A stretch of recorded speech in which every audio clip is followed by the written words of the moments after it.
space. The final frontier. These are your adventures as you explore, seeking out new life and civilizations, expanding your borders and exploiting the resources you find, befriending allies, or exterminating the foes that get in your way.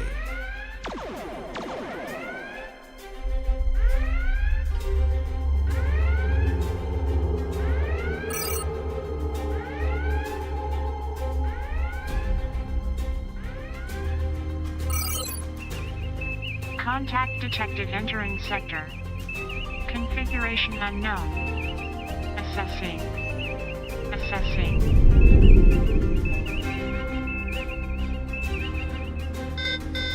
Initiating countermeasures.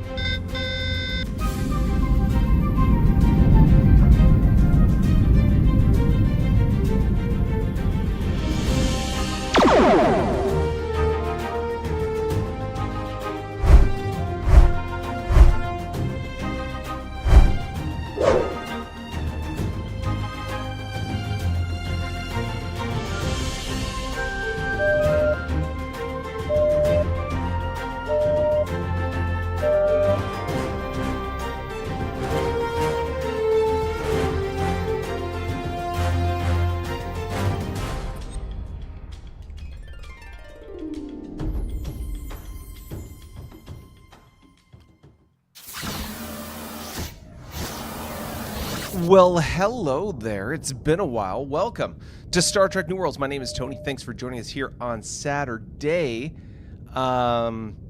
Beautiful day outside. 11 o'clock Pacific time, whatever it is, you're local. If you're catching us live, thanks for taking the time. And if you're catching us on the replay, well, I think you found your new home. Star Trek New Worlds, it is a channel. You're probably asking yourself, what is it that you do? Well, we play a turn-based strategy game here based on and inspired by Federation Empire, as published by the Amarillo Design Bureau. The magic of the map you're going to see here in a momento is through Vassal.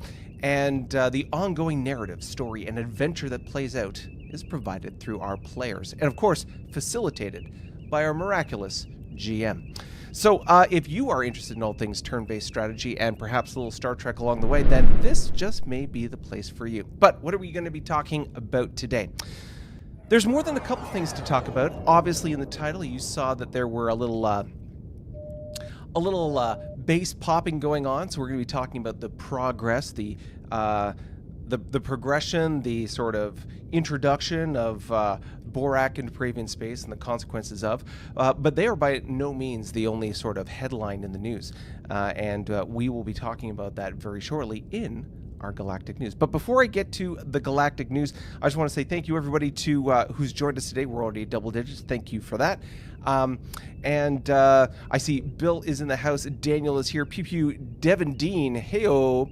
And there's more of you in the chat, but I know you're warming up and taking your time. So while you're preparing to know exactly what it is you want to say, I think we will take a moment and slide over to the galactic news.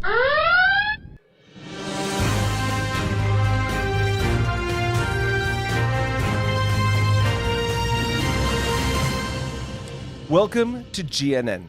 If it's not true, we're not telling.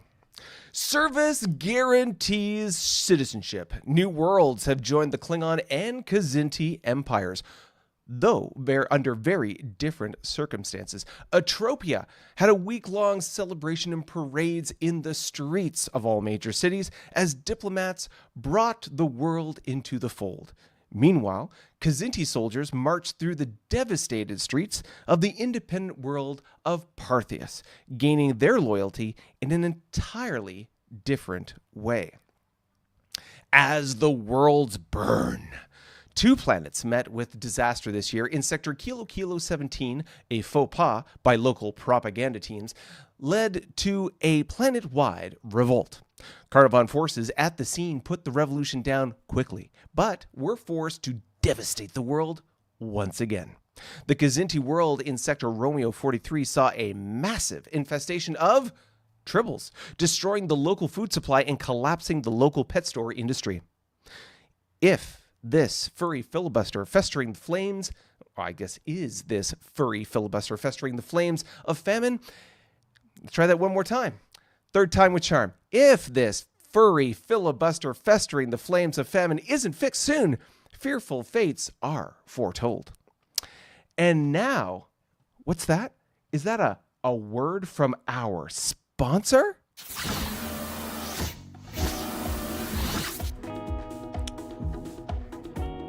Get a little groove on. Have the munchies got you down? Do you need a little more fun at snack time? Well, beam up the excitement with Tribble Treats, the only snack in the galaxy that multiplies in flavor. Each Tribble Treat is a delicious, fluffy pastry that's perfect for satisfying your Starfleet-sized hunger. Whether you're a captain in the chair or a cadet with a clipboard, these treats are ready to join you on any culinary away mission. It's like a party in your mouth, only they aren't taking over the kitchen. From the classic original Furberry to the daring Klingon spice, each flavor is a new discovery. Share them with friends, or keep the stash for you and your next solo mission. But beware, while they won't take over your spaceship, they just might conquer your taste buds. Tribble Treats are available at your nearest Starbase supermarket. Grab a pack today and lest your taste buds explore strange new worlds of flavor. Tribble Treats, you can never have too many. Or can you?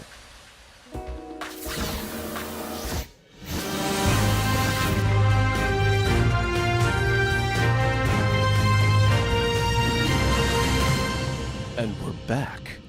All your base. Borak forces are rampaging across Paravian space, destroying infrastructure as fast as they can. Bases all along the Borak Paravian front line were assaulted in a saturation attack by the Blue Menace. While defenders were able to make a stand in the north, to the southwest, there was devastation. Fully a quarter of the Paravian economy was severed as bases shipping, civilian shipping, my goodness, and supply networks were blasted into spare parts. It appears the Paravian economy is teetering on collapse unless they somehow turn the tide very soon. Are belong to us. The retreat of the Borak frontier continues as more bases are captured by ISC and Lyrans. Carnarvon construction battalions completed their conversion of a captured base station in sector Mike 20 to their own technology. And the ISC are building bases a stone throw from Borak core worlds. Is this the end of Borak territorial holdings in the north? What will become of their homeworld?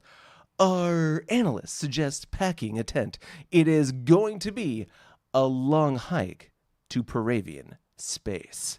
And that, ladies and gentlemen, has been the Galactic News. Oh, yes. Yeah, a little bit of that alliteration, that tongue-tying got me away with it. So thank you, Dale, for the Galactic News and the lovely tongue twisters that you have sent my way. Always a pleasure.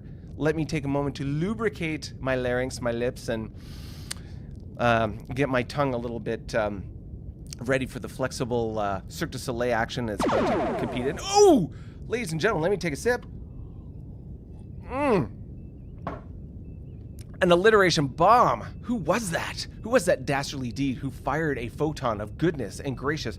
It's not popping up in the chat. Usually the chat will populate and let me know exactly who it was who sent that caffeinated goodness. Why, oh why? Is it not populating now? I cannot say. So all I can say is thank you to the miraculous, the mysterious, and the unknown contributor of that photon of goodness. If you are so inclined to also send a photon fire our way, then you can head over to coffee.com/New Worlds in the corner, pinned in the comments if you are so inclined. And you can send us either a one-shot support of Senko dollars, or depending on your currency, however it pops up, to help lubricate and keep us going here at Star Trek New Worlds. And if you are so inclined, you can join us on our Discord channel where all the banter, witty repartee, and the back and forth happens. If you join us on our Coffee and Discord tier, you can join us there, and good things will happen. Okay, so yes, I don't know whether the chat is frozen or whether it's just not going to populate. I'm not sure. Someone let me know in the chat. Are you seeing what I'm not seeing? And we can go from there. While we're waiting on that, let's talk about all things economy. I'm going to slide over to our econ table and give us the latest and greatest on who's making what kind of money in the galactic or in the galaxy. All right, welcome to the latest and greatest graph on what is going on in the galaxy. I have a new table coming up in just a second. You'll have to let me know what you think. But before we get there, let's talk about from the top to the bottom. We can see that the Paravians are at 42. Ooh, look at that graph. They are the orange on our bar graph. You can see the trajectory down as it just collapses, and we'll talk about what's causing that collapse shortly. We have the Tholians sweeten it up at 73, and the ISC and Lyrans close to them with 74 and 75.5 respectively. You can see them as a cluster. The next cluster is sort of above that orange line, the yellow, the baby blue, and that red line right there. Then, of course, we got the next tier, which is, or the next cluster of folks. We've got the Borak, the Hydrons, and the Kzinti all clustering around that 90 number, 88.5, 90, and 92 respectively. And you can see them on the board. You can see gray, green, and pink all close together there. And then we've got the top three, which are really sort of separated from everybody else. Federation are holding strong just under 199. The Carnies in green at 119. And of course, the Klingons in a league of their own with 133.5. So when you look at this graph and you look at those numbers, you might think, my goodness, those top three are just running away with it. There is such a discrepancy, such a delta between all these different factions. How can they compete? Well, thanks to the Excel sheet magic of our wonderful GM and a little prompting from yours truly, we've come up with the following table. Boom! This is the proportional pie chart of the galactic GDP. You can see here that even though the Klingons in black have really run away with it when it comes to the economy, they only represent 15%, 15% of the total amount of cash being created in the galaxy. The runner-up, of course, is the Carnivon at 13.4, and the Federation in the slightly lighter blue, you can see there are at 11.2. But look at everybody else. We got the Borak at 10, the Hydrons at 10.1, the ISC at 8.4, the Kzinti at 10.4, Lyrans at 8.5, and the Tholians at 8.2. So those clusters around 10 and around 8 respectively, they're all close together, and they're all relatively, there's not a huge difference in the size of those pies, or those slices of the pie. I guess the only real standout, of course, is the Paravians, who are noticeably skinnier than the rest, but we'll talk about why that's happening in a few minutes. But what do you think? What do you think about this table? I know the ISC and the super bright yellow is kind of washed out. You can't see that label. But from the overall picture that you can see here between all the different factions and their proportional relative economy size to the total amount of EP that's being generated in the game, what do you think? What are your thoughts about how much or how little each faction is making and where they stand relative to everybody else?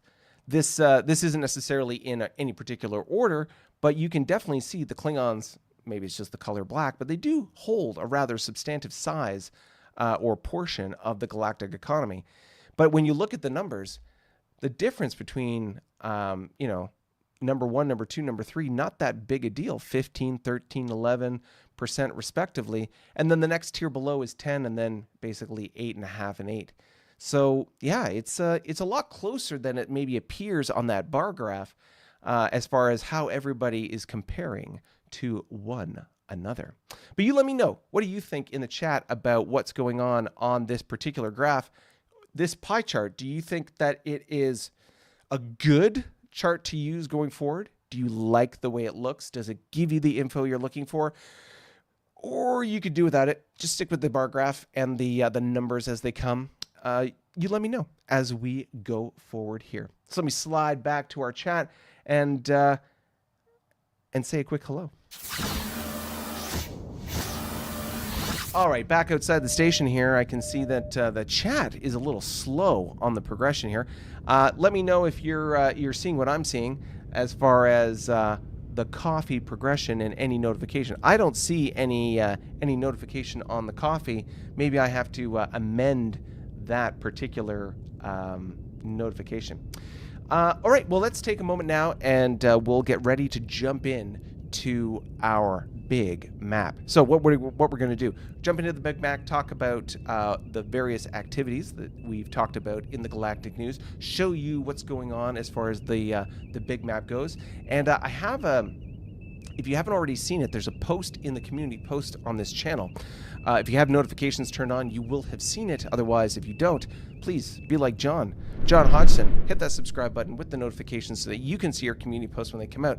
But the community post has this GIF where it's showing the progression of basically the invasion of Borak space. And once we get down there, I'll show you step by step how things went and talk about the impact that the Borak have had. All right, let's slide over to the map and talk about our good friends, the Klingons.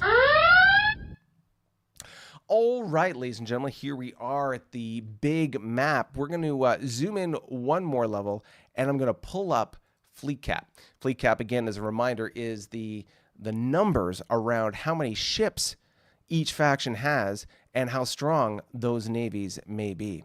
So as you can see here at the very top, the Borak have 81 ships, which is pretty significant considering it wasn't too long ago that we had been reduced down to less than 50. So we've doubled our forces in a relatively short period of time with the total attack factor of 111 and, of course, 292 on the defense. If it's your first time and you're wondering what's the difference between that and the FC number, FC is fleet cap. Generally speaking, the total defense factors in fleet cap should match. If they don't, that's a clear indication that there are ships that are crippled in your fleet and maybe a little repair needs to get done. Next on the list, you can see the Paravian, the big boys in green, the Wolf Pack. They are 213 ship equivalents. Holy Dinah. 213. They are the only faction in the game to have over 200 ships in their fleet with a total attack factor of 455 and 827 on the defense. You can see with their fleet cap being 871, they got quite a few cripples in there. And that's probably because they just literally conquered a minor faction, bringing it into compliance. Well, there are a couple ships that might have been damaged in that effort. The Federation is at a sweet 75. They haven't really grown too much, really at all. They've held their total ship number at 75 with 166 attack, 300 defense. I'm curious where they're putting all their money. I have an idea where it's going, but we haven't seen any clear indication of that on the map. But we'll take a look later and just see what's going on. Our next player faction is the Hydrons. So the Hydrons have a total of 99 ships floating around deep space with 209 total attack factor and 408 defense. The ISC, our boys in the top right corner, have a total of 86 total ships, just a little over the Borak. They have 216 total attack factors. That is literally double, well, just shy of double of the total attack factors of the Borak, interesting to note, and 381 defense. The Klingons, the number 2 military, but the number 1 economy in the game, have a total of 157 ships in their fleet with a total attack factor of 537, defense 745. Interesting to note that the Paravian, with their nearly a quarter more ships, well, I guess it's more of a third. They're 30% larger as far as the fleet goes, but their total attack factors are less than the Klingons. This is probably the difference between Klingons being in the M era of technology and have some of the most powerful ships in the game at the moment, whereas the Paravian are still lagging behind on the tech front, haven't yet graduated from their Y era technology to M. The Kzinti have 85 ships in their fleet, 191 attack, 337 defense, and they are firmly in the M era, as we established last last episode. So it'll be interesting to see how they grow, because if it's fair to say, the Kzinti are not very well blessed when it comes to M-Tech. Their ships in the early part of M leave a little something to be desired, and so it'll take a while for their ships to start being introduced at a good and potent tech level. The Lyrans, the third faction so far in the game to have over 100 ships, or third player faction to have over 100 ships. They have 128 ships in their fleet, 329 total attack, 567 defense, with a fleet cap of 573. The Paravians, our good foul folks down under. They have a total of 29 ships in their fleet, 69, great number for attack factor, and 150 on the defense. Very interesting to note that wide difference between their attack and defense factor, and of course, its relative comparison to the Borak, who they are currently tussling with.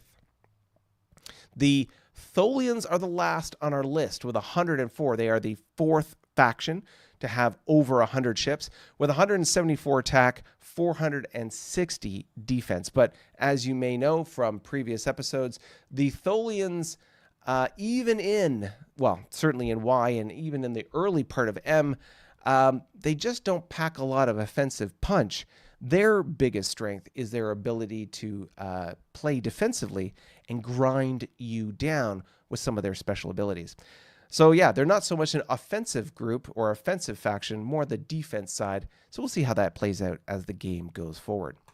All right, so that's our fleet cap for now. Let's take a quick look at Klingon space and slide over here. Whoops, that's the ISC. Let's slide over to the Klingons and take a look at what is going on. Wow. Okay. So it's just outside of your view. Let me see if I can lower this just a little bit. Okay, so there in the top corner of the map, you will see a string of ships. There's one Y-era D4, that's a exploration or survey cruiser, but the rest of these ships are all M-era cruisers. 1, 2, 3, 4, 5.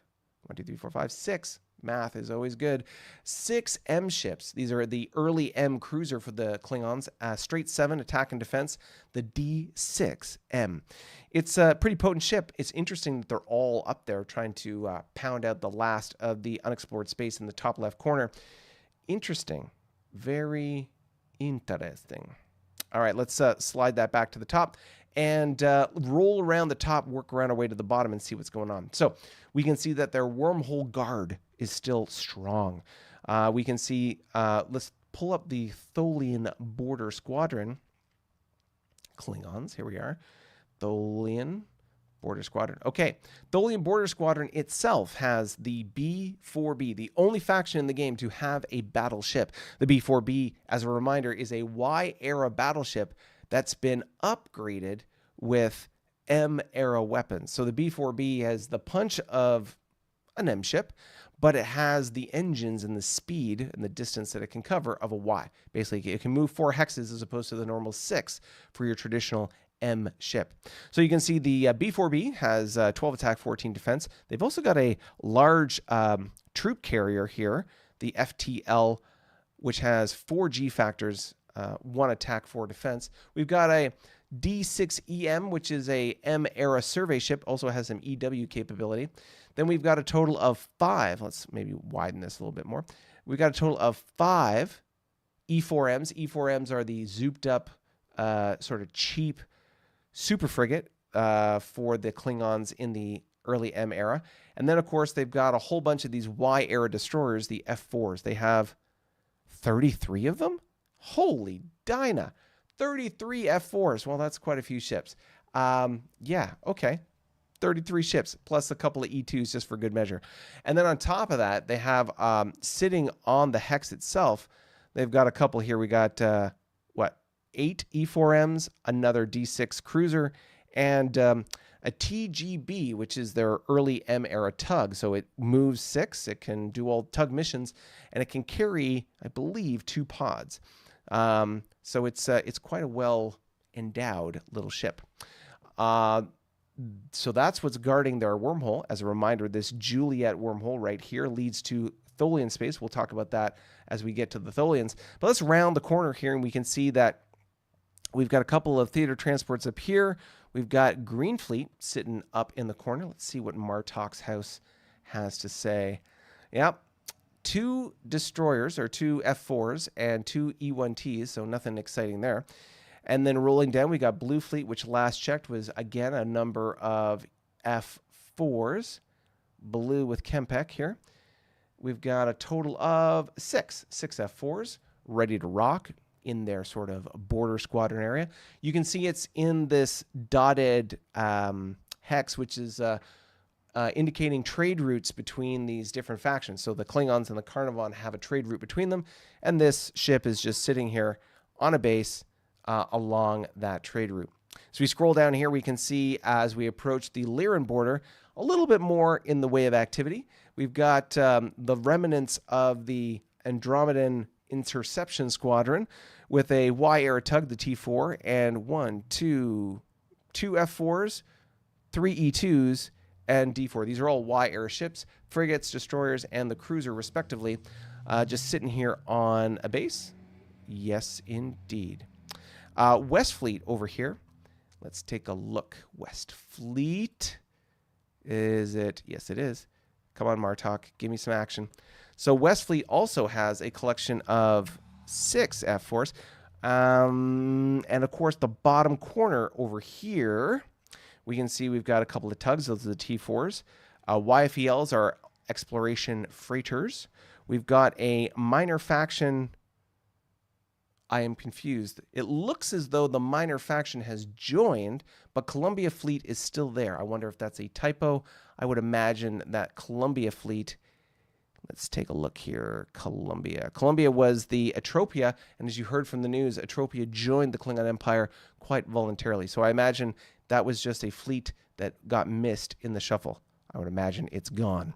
But the big push and or action from the Klingons is them rounding this corner and pushing the edge of the galaxy. You can see they have a very strong push of ships here. D4E, D4E, YFEL. These are all survey ships designed to be able to explore that fog of war hexes. And of course, a boat ton of fleets here with M ships trying to push that down as quickly and as fast as we can go. If we take away the ships real quick, you can see they are limited by supply.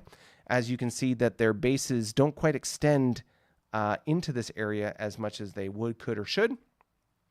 But I imagine that's why the convoy's here, providing extended supply. And I'm sure in at least one of these fleets, let's just say Joint Task Force Bravo, Beta.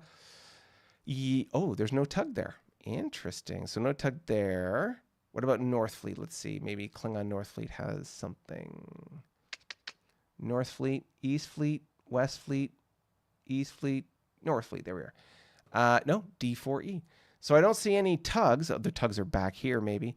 But I'm sure there will be some base construction here shortly. Oh, there it is, right underneath the D4E. There's a tug, and I'm sure it will be building a base shortly. As you can see, there's a base here.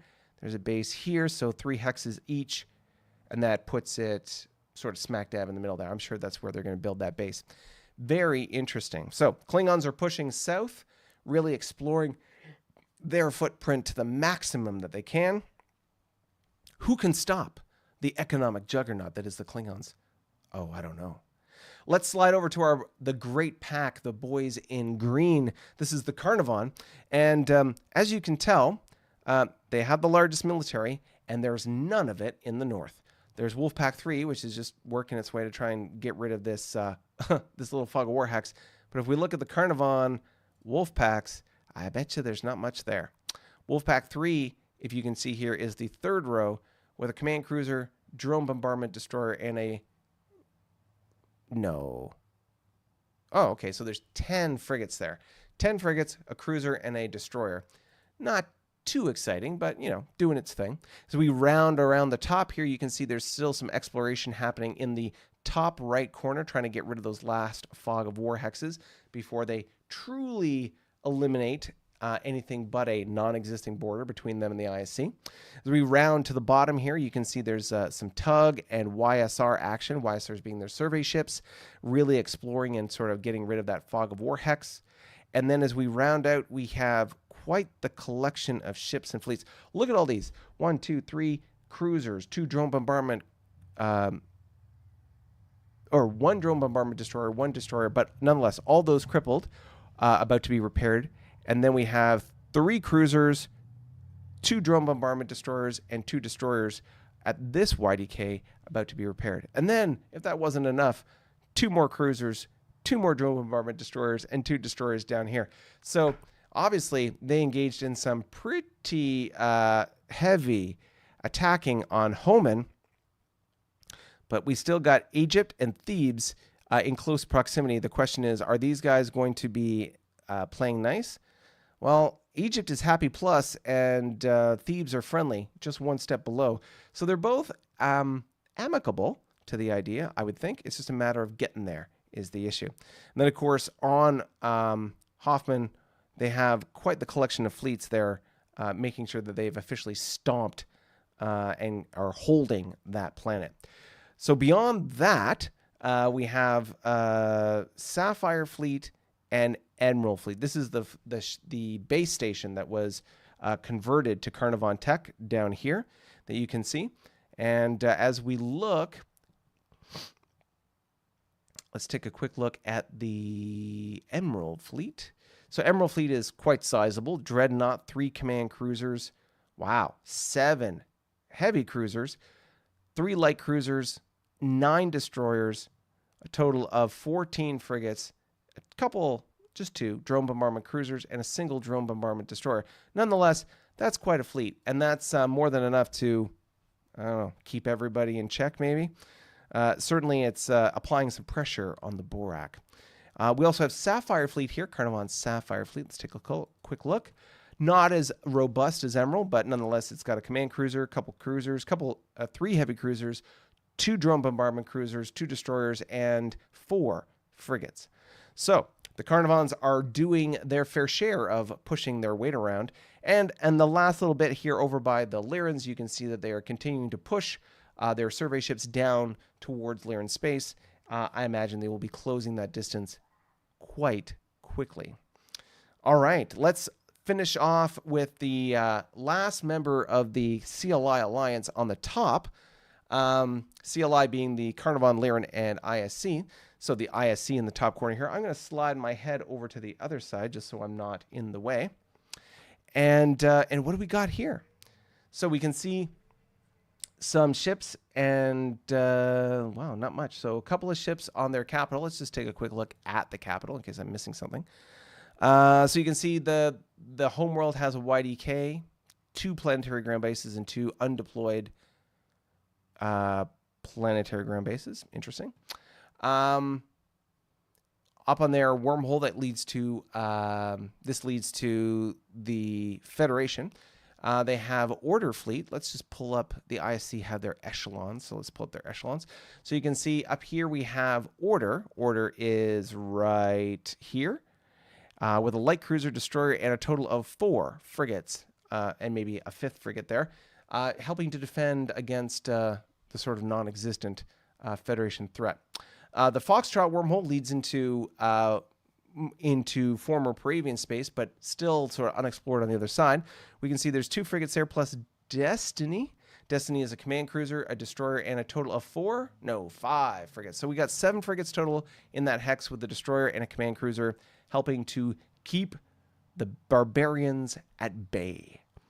Other than that, what do we got? We've got, oh, that's interesting, a Y convoy that's just kind of petered out there into the transit zone with 18 EP.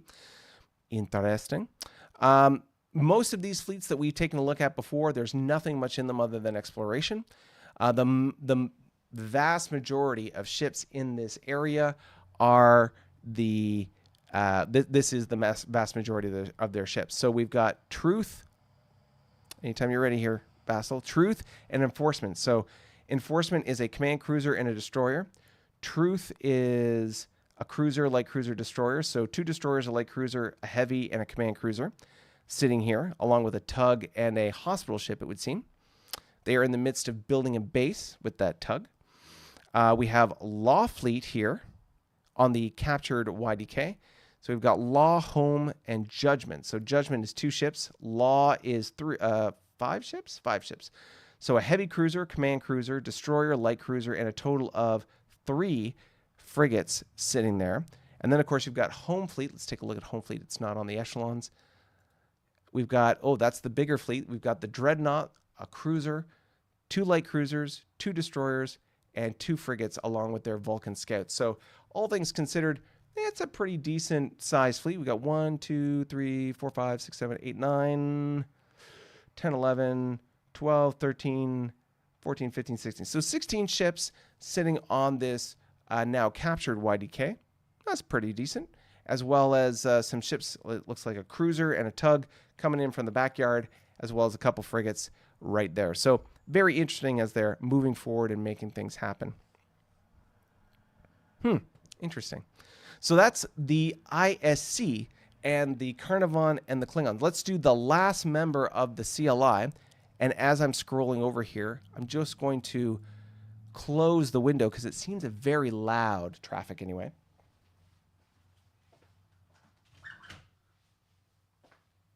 Hopefully it wasn't too much for you guys at home. And what else we got? We've got the Lyrans here that you can see. And the big activity is the sort of progression of ships heading towards Borak space. So we've got a couple of tugs here. It looks like, let's take a look. Anytime you're ready.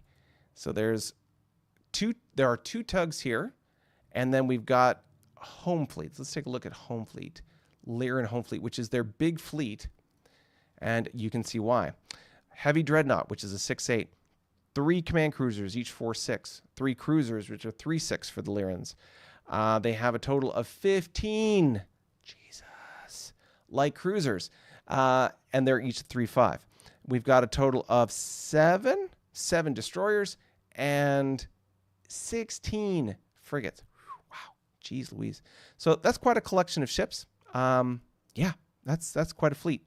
So that's their big fleet, shall we say. But I don't want to ignore Blackclaw down here. Let's take a look at Blackclaw and see what Blackclaw has got going on. Oh, the Lyrans and your fleets. It's so hard to find them all. Okay, so Blackclaw has another heavy dreadnought, light cruiser, and 5 frigates. So nothing nearing the scale of home fleet, but nonetheless, definitely a little something there. The Romulans in this area are still hateful of the Lyrans, and I'm sure there's going to be an interesting exchange with them at some point in the future. But the Gorns seem happy. They look like they're on the verge of joining the Lyran Empire. It's just a matter of time. And whenever that happens, I'm sure there will be rejoicing in the streets. As we scroll to the left side of their empire, 2 things of note. I don't recall this Kilo wormhole being here before. I feel like it's new. Although I have seen this gravity well, or the INI. So we have a combination of 2 different spatial anomalies. I'll be curious to see where the Kilo wormhole goes if and when the Lyrans ever go through it, because I don't believe it's ever been transited, so it'll be interesting to see where it goes.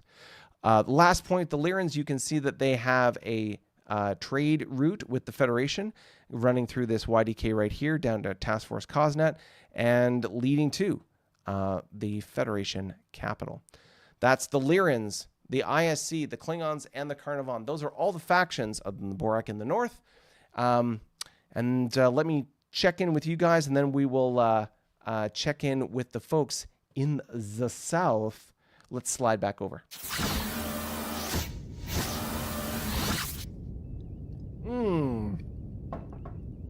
Daniel has said, good catch. The fleet of Atropia is now gone.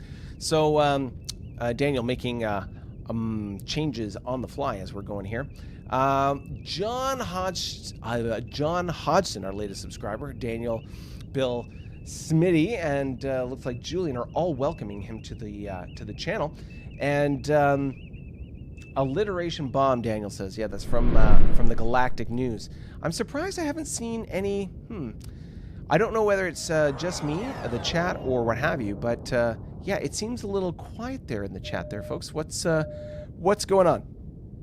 When you see all the stuff that we've shown you, from the bar graph, the pie chart, and of course what we saw with just looking through the map, what are your thoughts about how this information is being portrayed?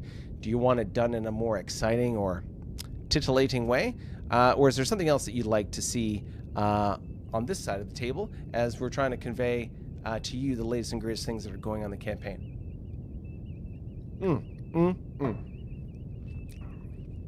Lubricating lotion on my larynx. Oh my goodness. Okay. Well, so what we'll do now is we'll talk about the Hydrons, the bottom of the map. Well, the Hydrons, our friends the Tholians, go up to the Kzinti and the Federation, and then we will round out our experience by talking about the Paravians and the Borak and the struggle that they are engaged in. So let's start with our good friends, the Hydrons, right here.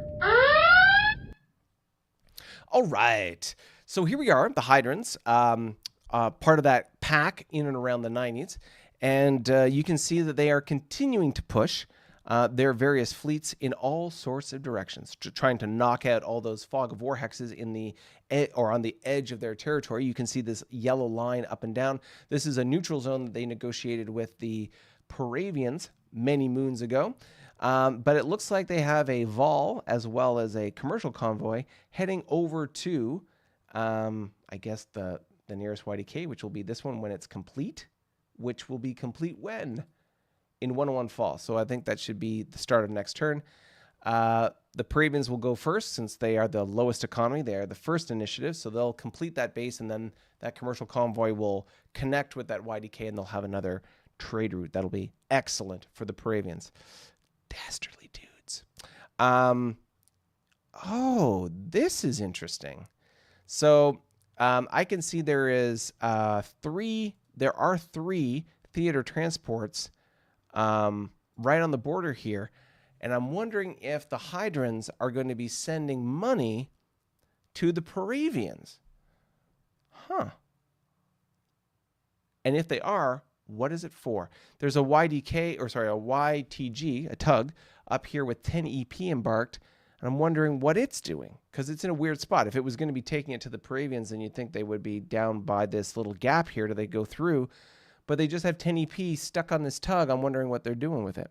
Same thing with these theater transports. I'm kind of curious what's going on.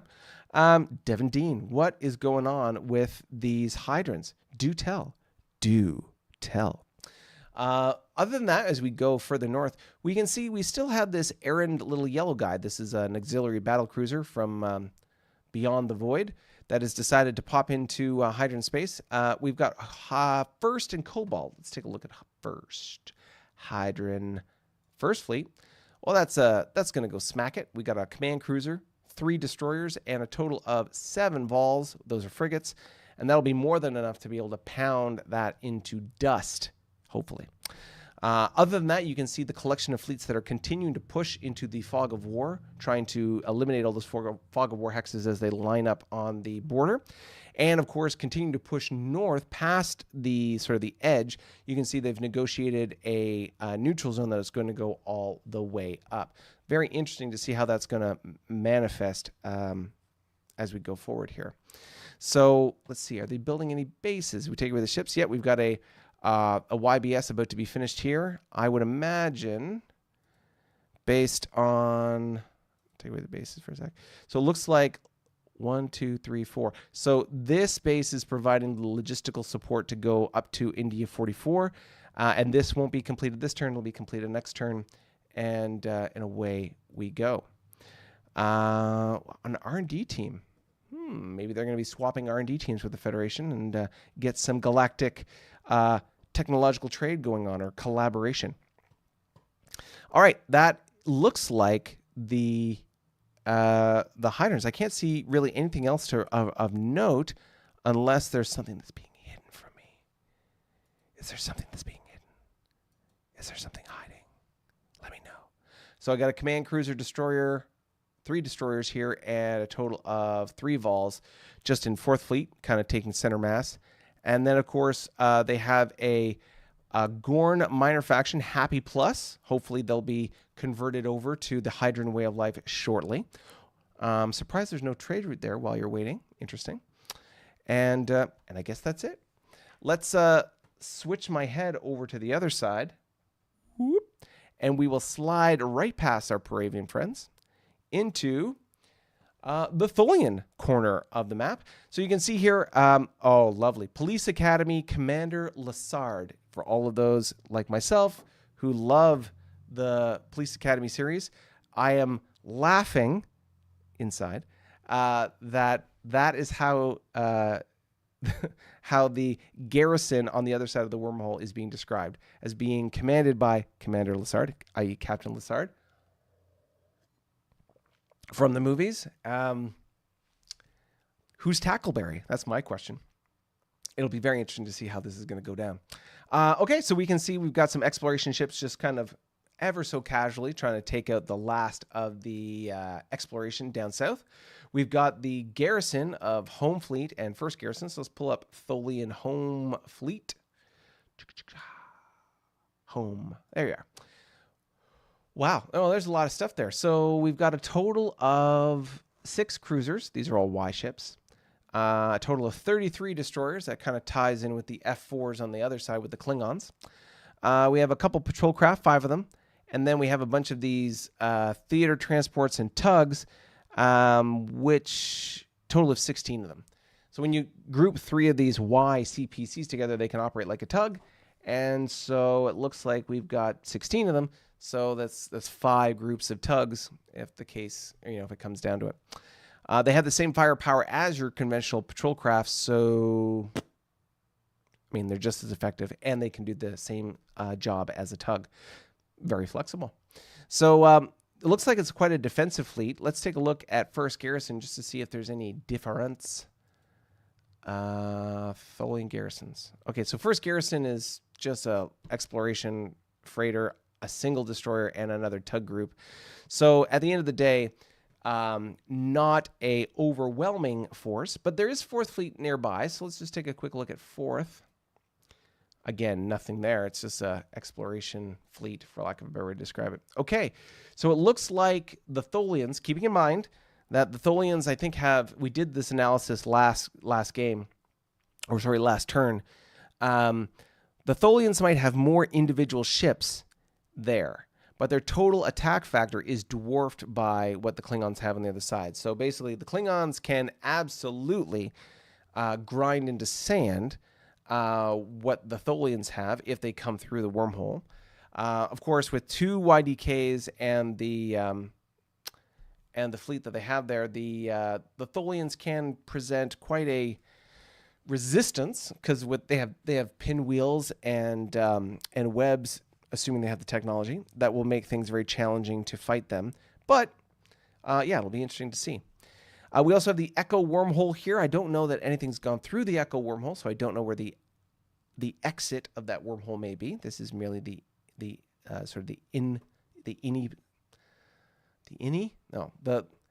first part of the wormhole that we see. I got to go through it to be able to see what's on the other side, as we haven't seen that yet. And as we scroll up, of course, they've made contact with the Kzinti, and I believe there's probably going to be some trade coming through there at some point soon. But other than that, continuing to survey and explore. Obviously, we've got Boulder Force with Captain Vigilant in the 314th Battle Squadron. Let's take a look. Battle Squadron. 314th is down here. 3 destroyers, 2 tug groups, and that's pretty much it. Okay, so our friends the Tholians are holding the line against the Klingons. Our friends the Hydrons are engaging with trade and doing something interesting with the Paravians and soon to be the Federation. Let's go up to our friends the Kzinti, our black and white folks. You can see that they have explored most of the territory along the border with the Tholians. Not a lot of sort of military might there. One might say they're getting along. We do have Home Fleet over here in the corner, Home and Olympus. Let's take a look at what the Kzinti have in Olympus. This is an exploration fleet with a crippled frigate. Nothing big going on there. And then Home Fleet. It's a little bit of something. We got a Dreadnought, which is a 6.8, command cruiser, which is 4.6, a frigate, and an uncrippled frigate, and then 2 crippled frigates. So nothing too crazy, but a little something there. And they're on the YDK, where they can get easily repaired and move on and do great things. Of course, they've got the INI gravity well here, the one-way wormhole, that they have not, as I understand it, transited as of yet. But we'll see what happens. We've got a number of fleets kind of doing their thing. Baron and Count. I'm sure it's nothing too exciting because they're just exploring. But let's just take a look. Count Fleet, again, an exploration. W-era survey ship. And Baron, Baron, same thing. It's a Y-era survey ship, same thing. And as we go further up, we've got Prince Fleet sitting on this. Let's see, Prince. Not the artist formerly known as. That's just a command cruiser with a diplomat trying to improve the planetary attitude on this planet, which is currently indifferent to them. But the big action, really, is Marquis Fleet, because Marquis Fleet, where are you? Marquis has a total of 5 strike cruisers. Now, the strike cruiser is their early M cruiser. It is a 5.7. Now, put that into comparison to the Klingons, who have a straight 7.7 ship. It'll be very interesting to see what, because I don't know the introduction dates of the different and the variety of Kzinti ships.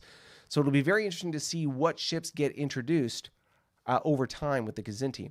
One of the things about how we play this game is that once you've reached a certain technological milestone, i.e. M-Tech or GW or Y, there's a schedule or a timeline as to when certain ships are introduced.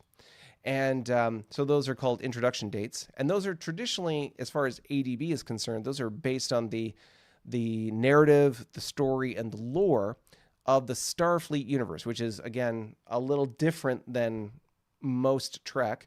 It originates from the TOS and the animated series, so very much the Shatner-Kirk era, and moves forward from there. It does not include the movies or any of the other TV shows, so it's a unique universe to itself. But there's a storyline there. There's a narrative about when certain things happen, milestone dates, and so these different ships get introduced, or the template for when they're introduced is based on that. Now, the strike cruiser is their early M cruiser. I imagine they probably have something a little later in M-Tech that might be a little beefier. If they research hull designs in M-Tech, which I believe costs 4 EP per turn, they can start to advance those ship designs just like they would research any tech. So for every point they put into it, they'll advance it by 1 season. There are 2 seasons per year, and so they'll slowly work that forward. We'll see what happens. It'll be very interesting to see what the constellation of ships looks like with the Kzinti as we move forward and as they get closer to their neighbors to the north. But other than that, we've got Duke Fleet here. Let's take a look at Duke Kzinti, Duke Fleet. DN, CCs, quite a few crippled frigates, and drone bombardment frigates. The drones are their big advantage there. So if we take away the ships, you can see they've got a good sort of core of bases for these YDKs right here. And then, of course, you've got this planet was recently conquered, and I imagine Orbital will probably be next on their list if they're not already diplomatically trying to convert it. Because the Kzinti have done a good job. They've converted some other planets through diplomatic means as opposed to military conquer. But 6 of one, half a dozen of the other. We'll see what works. So that's the Kzinti. Let's slide over to our good friends, the Federation. So a couple things. One, in the very north of their territory, you will see that obviously they've got the trade going on with the Lyrans, but they have crossed the preliminary border with the Borak and are entering into this space. Now, to be fair, the Borak have lots of other things that they're dealing with, so I don't think they're overly worried about this right now. But nonetheless, interesting to note that that is what's going on there. So, interesting. So we scroll down, of course, they've got Wadi, which is their Happy Plus Gorn faction that they've got trade going on with. I wonder if they're going to try and convert them at some point in the future. Let's take a look at that wormhole. So this is the wormhole that leads to ISC space, and you can see they have a CA, 2 frigates, a light cruiser, and a heavy cruiser sitting on that wormhole with the base. Not a lot, not a little, just what it is. Task Force Rady was the fleet that's sitting on their homeworld. And I believe, so we've got a whole bunch of light cruisers here. 4, 7. So 7 light cruisers here. Now, why would they be stockpiling light cruisers? Because Like so many other factions, when they go to M Tech, there are certain ships that they can upgrade from Y to M. For the Federation, the light cruiser is the only ship of this type that they can upgrade. Whereas the Romulans, by example, can perpetually upgrade everything. The Federation can only really do that with the light cruiser. Now, I'm not familiar with every faction and their upgrade path for certain ships, but one tactic is for the Federation to build a boatload, there we are, of light cruisers. And once they go to M-Tech, the light cruiser is one of the first ships they get. Of course, they'll get a bunch of others, but they can convert all these light cruisers, Y-era light cruisers, into M-era ships, basically stripping off the engines, putting on new engines, and upgrading the weapons. And then they'll have a bunch of CLMs. Now, the CLM for the Federation is a straight 5 ship, if memory serves. Let's just take a quick look and confirm that. So we'll go to ships up in the corner here. We'll look at Federation, scroll down to M-era, and I'll just have to scroll that up a little bit more. And CLM, you can see that right here. The CLM is a straight 5 ship, which is pretty good for an early M-era ship. It moves 6, and it has 5.5. It's better than a heavy cruiser in the Y era, so not too shabby. So I'm imagining they're probably banking a bunch of those to be able to convert them at a later date. What else do we have? We have a bunch of, there's an interesting diplomatic exchange going on here. I think we've got a commercial convoy heading to probably one of these YDKs. Looks like there's another YCOM heading up to the Federation.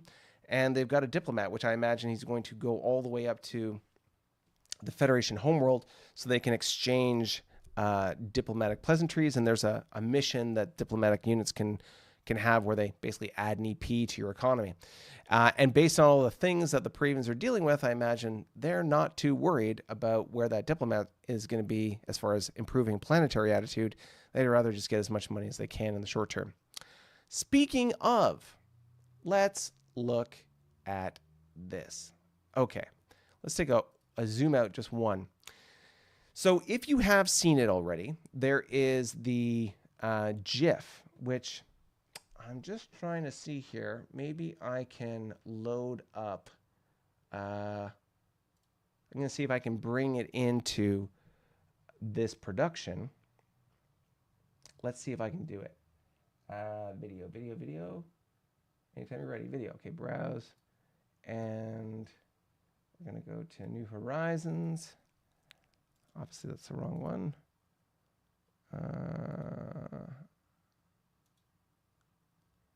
Can I see GIFs? GIF. That's not an option.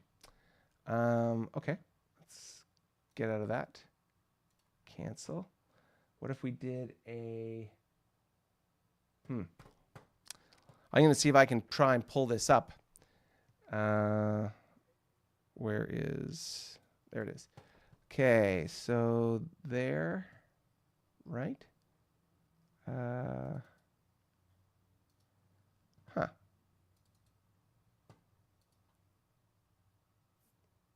Well, it would seem I have misplaced it somehow, some way, and I can't find it as... Oh, no, there it is. Okay, so let's see here. We'll add a video. We'll browse. We'll go to this, and we'll pick that. Boom. Okay. Yes. Perfect. Okay, now let's see if I can make these quick changes on the fly. And, well, you can see my production screen here. And we're just going to change the layers, and we're going to change this to the Borak invasion. Okay. Boom. All right, let's go to that screen and see what we see. Okay, so is it going to play? There we go. So here, and I'm going to loop it just so that there we are. So you can see the progression. So as this is sort of playing in the background, I will just talk over it. So as you saw on the graph, there was a precipitous drop in the economy of the Paravians. So the very beginning of this little animation has the Borak entering into Paravian space on turn 63. So turn 63 we entered through the wormhole and destroyed the base under construction that the Paravians were building there and forced their tug to back off. That was in turn 63. This turn that we're talking about now is going into turn 72.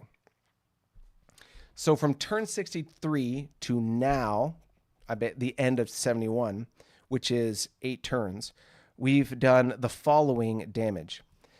As of turn 63, the economy of the Paravians was 89. It is now 42. So we've reduced it by over 50%.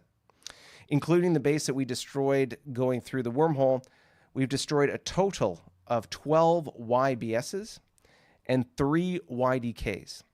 Included in that is, as you will see here in a moment, right there, we took and captured briefly the Paravian homeworld. Now, why was that significant? Well, in previous episodes, you heard me talk about the base or the capital assault, but the advantage of taking the capital to the degree that we did was we destroyed the slipways and forced them, the Paravians, to move their capital. Now, unfortunately, they moved their capital right next door, which is irritating.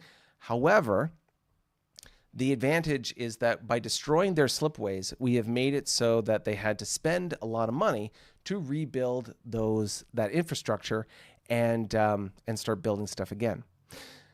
But again, they had 89 EP at the start of this invasion, and over just 8 turns, you can see the gradual progression that has occurred here. So that's turn 63.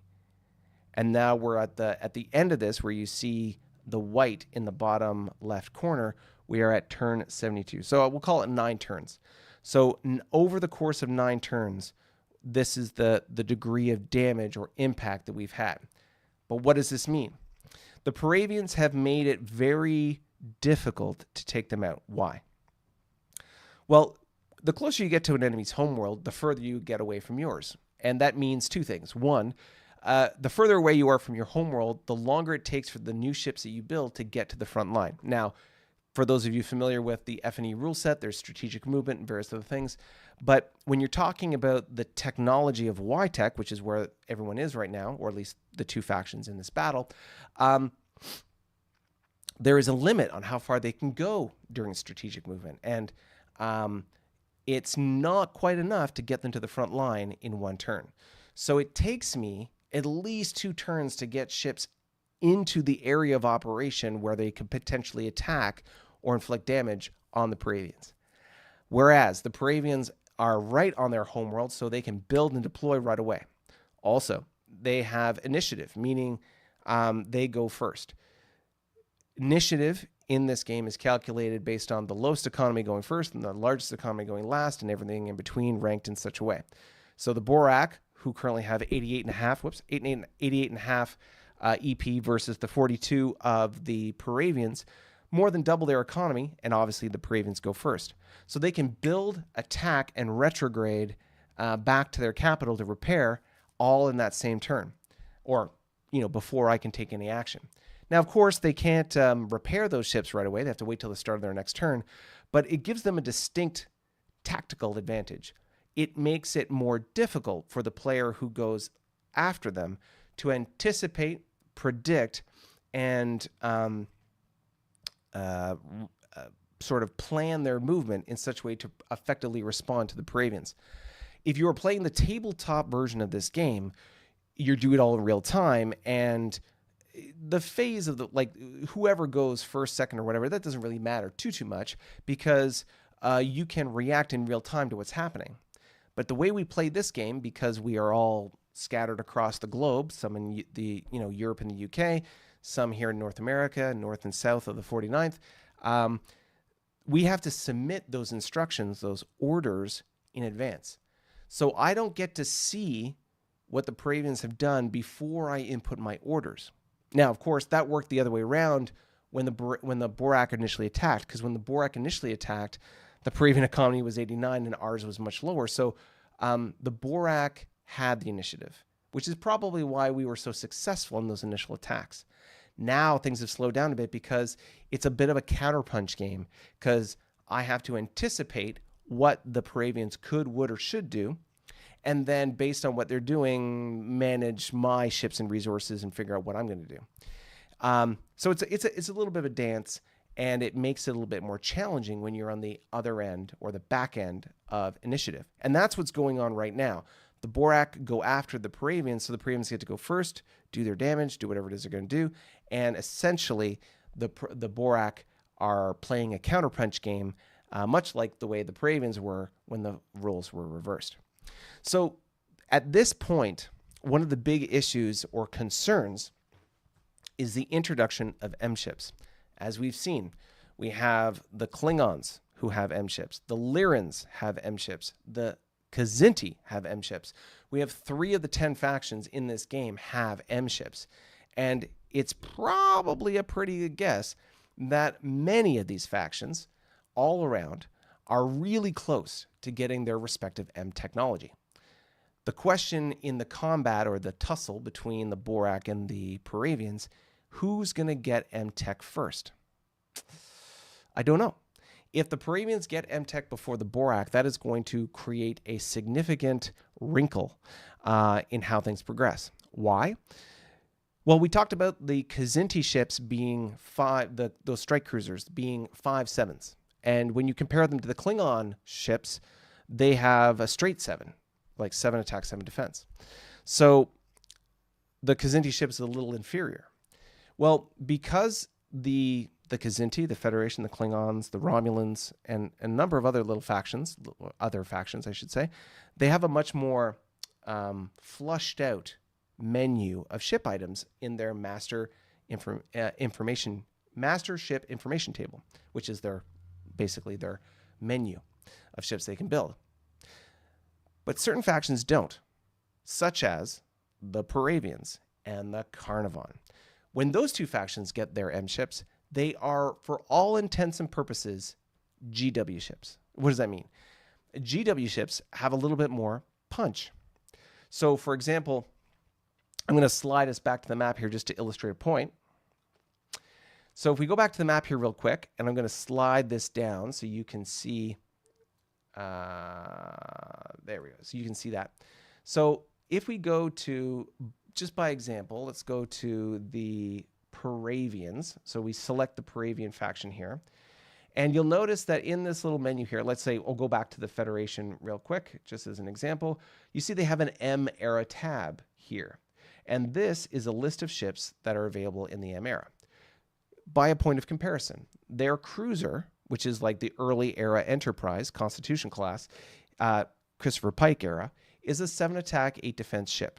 The command cruiser is an 8-9, and we talked about the light cruiser.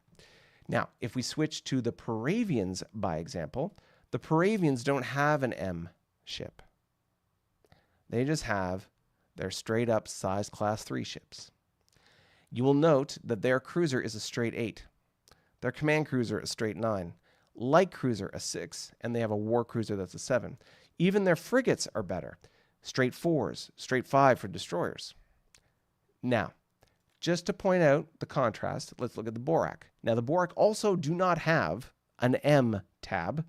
However, their ships are differentiated by something a little different here. So, when we look at the designations, we can see the CAE. That's their default cruiser in the early era. It's a 7-8, very comparable to the Constitution, right? The Federations. So that's a good cruiser, but it's not as good as the straight 8 that the Paravians get. Okay, no big deal. What about their light cruiser? Well, the CLE is the early ship that they get. It's a 4-6 as opposed to the straight 6. Or actually, hold on. It wasn't a straight 6. It was a light cruiser was, straight 6. So the Borak don't have the same punch in the early M era. Once they get early fighters, which is sort of middle M, they get the ships with the F, the lowercase f. So their CAE can turn into a CAF, and it becomes a straight 8 ship. That's fantastic. That's great. That's on par with the Paravians, as well as 2 other things. You'll notice this little triangle here, if you can see it. The triangle indicates half of a fighter point of attack. So it's half a fighter, if you want to call it that. It's because the early fighters. And in early fighters for the Borak, they have what's called suicide fighters. They're not fighters like you would see with the Hydrons. Early era fighters for the Borak allow them to basically, it's a spendable resource. They can spend that fighter factor as a direct damage point against a target. So this is half a point. So if you had, let's say, 6 of them in a formation, you could do 3 points of directed damage on a target at 1-to-1. Using the same directed damage rules like you would for a Mauler, same idea. So it can do directed damage in that way. So you got a CAF, a CCF, and so on. Once you get past that and you get into the sort of the late era of M, not GW yet, then you get the true CC and the true CA. And you can see that they both have a single fighter factor point and their attack and defense factors improve. So the early M era ships will not be as good as the Paravians, but the late M era ships will be just as good, if not better, generally speaking. Same thing with the frigates and destroyers. You can see the DDE is the first, the DDF is the second, and the DDM in this case is the third. So our destroyer is not a straight 5 like theirs, but it does have that single point of fighter factor that it can use to use as directed damage. And then once you get past the M era, you get the DD and the FF, and they go straight 5 and 4. So why am I showing you all this? Just so you understand that when and if the Paravians get M era technology before the Borak, or even at the exact same time, their ships will be better. And they'll be able to outperform the Borak. So what is the potential solution the Borak have? Well, it's all down to the economics. If the Borak can isolate the Paravian economy to the point that even if they do get M-Tech, they won't have enough resources to build a prolific amount of M ships. And while their ships pound for pound might be just a little bit better, the Borak would be able to produce more of them per turn, whether through overbuilding or what have you. They would have more financial resources to be able to throw at the problem versus the Paravians. Because if memory serves, that cruiser that they have, that straight 8 cruiser, is probably, I'm going to guess, 8 EP to build. Whereas the Borak cruiser is cheaper. So the Borak cruiser will be cheaper. It'll be able to deliver significant volume. And it's just a matter of, at this point, of isolating the economy of the Paravians to the point where we can really squeeze them. And then eventually, through hopefully a war of attrition, grind them down. Because they have made themselves a very hard target, and it's going to be difficult to sort them out. As per that strategy, you can see the very last frame of this GIF, and on the map, we've isolated a large portion of their economy on basically the west side of their former territory, and we're just going to keep trying to do that as we go forward. So that's the situation.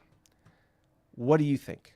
What do you think the Borak or the Paravians should do? Who do you think should win? Should they go to peace? Should there be some negotiated settlement? How is that going to work out? You tell me. As we move forward here, back to chat. All right. So, Paul saying that Marquis Fleet is in the wrong place. Very possible. Julian, just make sure to check the podium before making a speech. Ooh. What podium am I checking? Is it me or is it somebody else that needs to check their podium? I don't know. So yeah, what do you think? Based on what we've talked about when it comes to the Borak and the Paravians, the sort of the dilemma that's being faced by both factions, the race to technology.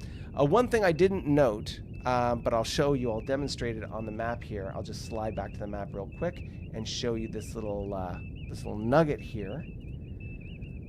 Here we go. So if you look at right beside my head, right over there, there's the white hexes. So I'm going to take away the ships to make it a little easier to see. Now I want you to count the hexes from the closest supply node, which would be either this base or this planet, And how many hexes until it reaches this?